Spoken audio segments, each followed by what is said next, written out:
স্কটল্যান্ডের বিপক্ষে ব্রাজিলের ফার্স্ট 11 কেমন হতে যাচ্ছে? আমরা যদি গোলকিপিং পজিশনের কথা বলি তাহলে বরাবরের মতনই দুই ম্যাচে এলিসন বেকার যে পারফরমেন্সটা দিয়েছে অবশ্যই সেই ডিজার্ভ করে ফার্স্ট 11-এ।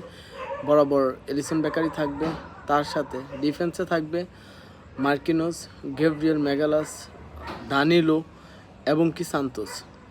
আর যদি আমরা মিডফিল্ডের দিকে তাকাই তাহলে মিডফিল্ডে থাকবে ক্যাচেমিরো, ব্রুনো গুইমারেজ, আর অ্যাটাকিং মিডে থাকবে পাকাইতা।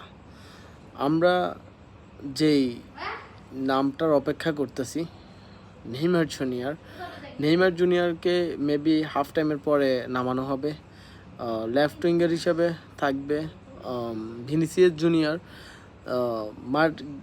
গ্যাব্রিয়েল মার্টিনেল্লি বলতেছিল যে নেইমার জুনিয়র দলে আসলে প্রয়োজনে আমার পজিশন ছেড়ে দিব।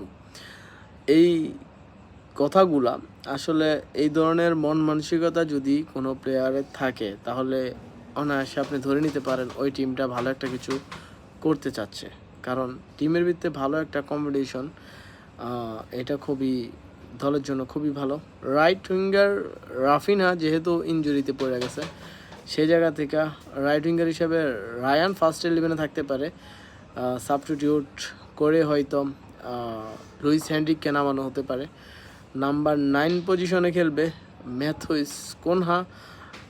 তার যেই গত 2 ম্যাচে যেই পারফরমেন্স ছিল অনায়াসে ফার্স্ট 11 সে ডিজার্ভ করে। সাবস্টিটিউট হয়ে হেনরিক নামতে পারে এবং কি ইগার থিয়াগো নামতে পারে।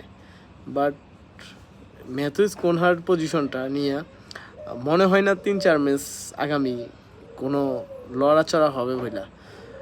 যাই হোক, একটা প্রজন্ম পুরো অপেক্ষা করতেছে নেইমার জুনিয়রের জন্য। আমরা খুব আশাবাদী নেইমার জুনিয়র মাঠে নামবে।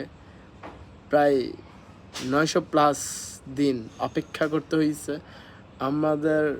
এই লং টাইম অপেক্ষার পরে আমরা হলুদ শিবিরে আবারও দেখতে যাচ্ছি আমাদের ইমোশন নেইমার জুনিয়র।